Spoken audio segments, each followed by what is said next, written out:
السلام علیکم دوستوں، ناول شی ڈاگ ہیڈ کوارٹر مصنف مظہر کلیم میں ایپیسوڈ 11۔ آخر یہ کمرہ اس انداز میں کیوں تعمیر کیا گیا ہے؟ اچانک کیپٹن شکیل نے کہا تو عمران کے ساتھ ساتھ باقی ساتھی بھی اس کی بات سن کر بے اختیار چونک پڑے۔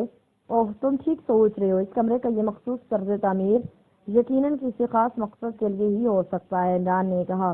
میرا خیال ہے کہ یہ کمرہ خاص اسلحہ سب میرین میں لوڈ کرنے کے لیے تعمیر کیا گیا ہے، اچانک تنویر نے کہا۔ ویری گڈ، واقعی یہ بات درست ہے، ویری گڈ۔ اس کا مطلب ہے کہ یہاں ایسا خفیہ راستہ موجود ہے جو کسی اسٹور میں نکلتا ہے۔ ویسے بھی ہمیں ہوش میں لانے والے نے میرے سوال پر یہی بتایا تھا کہ ہم اسٹور میں ہیں، عمران نے کہا، اور اس کے ساتھ اسے مڑ کر دیوار کو مخصوص انداز میں تھپتھپانا شروع کر دیا۔ باقی ساتھیوں نے بھی یہی کارروائی شروع کر دی۔ یہاں خلا ہے، اچانک شمال کی طرف موجود تنویر نے چیختے ہوئے کہا، اور سب اس کی طرف سمٹتے چلے گئے۔ عمران نے اس جگہ پر تھک پایا تو واقعی ایسی جگہ ابھری جن سے معلوم ہوتا تھا کہ یہاں ٹھوس دیوار نہیں ہے۔ ہاں، یہ راستہ موجود ہے، لیکن اب مسئلہ اس کو کھولنے کا ہے، عمران نے کہا۔ میرا خیال ہے کہ یہ راستہ اندر سے ہی کھلتا اور بند ہوتا ہوگا، باہر سے اسے کھولنے اور بند کرنے کی کوئی ضرورت ہی نہیں ہے، کیپٹن شکیل نے کہا۔ لیکن ہم نے اسے بہرحال باہر سے ہی کھولنا ہے، عمران نے کہا، اور اس کے ساتھ ہی وہ فرش پر بیٹھ گیا۔ اس کے ہاتھ اب اس جگہ پر تھے، وہ اس طرح ہاتھ پھیرا تھا جیسے ماہر افراد کسی دہلیز معلوم کرنے کے لیے اس بار ہاتھ پھیرتے ہیں۔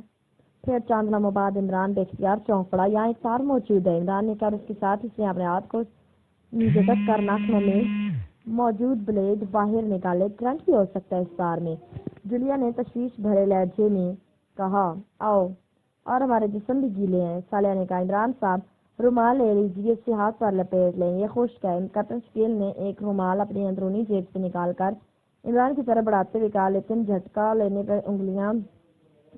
پر انگلی کو لگا۔ پھر اس نے کہا کہ اس کا کیا حال ہوگا؟ میں ناخن کو استعمال کروں گا، عمران نے کہا، اور اس کے ساتھ اس نے کیپٹن شکیل کے ہاتھ سے رومال لیا۔ پھر اس نے مخصوص انداز میں جھٹکا دے کر انگلی کے ناخن میں موجود بلیڈ کو باہر نکالا، اور اس کے بعد اس نے رومال کو ہاتھ پر لپٹا اور انگلیوں سے بلیڈ پکڑ کر اس نے دوسرے ہاتھ سے تار کو چیک کیا، اور پھر بلیڈ اس پر رکھ کر اس نے تیزی سے کسی آری کی طرح چلانا شروع کر دیا۔ چند لمحوں بعد یکلخت آرے سے نکلنے اور عمران کے جسم پہ ہلکا سا جھٹکا لگا، لیکن وہ بلیڈ اسی طرح چلاتا رہا، اور چند لمحوں بعد تار کٹ گئی اور اس کے ساتھ ہی وہ دیوار کھول کر سائڈوں میں چلی گئی۔ اب وہاں کافی بڑا راستہ بن گیا تھا۔ آؤ، عمران نے اٹھتے ہوئے کہا، اور وہ تیزی سے اندر داخل ہوئے۔ عمران نے اس دوران بلیڈ کو دوبارہ اپنے ناخن میں فٹ کر کے اسے چھپا لیا تھا۔ یہ کافی چوڑی راہداری تھی، اور راہداری کے آخر میں ایک اور دروازہ تھا جو ان کے وہاں پہنچتے ہی خود بخود کھلتا چلا گیا۔ شاید اس کے سامنے فرش کے اندر اس کے کھولنے اور بند ہونے کا میکانزم موجود تھا۔ ویسے وہ اس دروازے کو پار کر کے دوسری طرف گئے۔ کمرے میں چٹک کی آواز کے ساتھ ہی تیز روشنی پھیلتی چلی گئی۔ یہ ایک ہال نما کمرہ تھا جس سے سرخ رنگ کی مخصوص پیٹیاں پڑی ہوئی تھی، اور عمران پیٹیوں کو دیکھ کر بے اختیار اچھل پڑا، کیونکہ پیٹیوں کی ساکھ بتا رہی تھی کہ ان میں ایٹمی اسلحہ ہو سکتا ہے۔ ویری بیڈ، انہوں نے اس طرح یہ انتہائی خطرناک اسلحہ یہاں کیوں رکھا ہوا ہے؟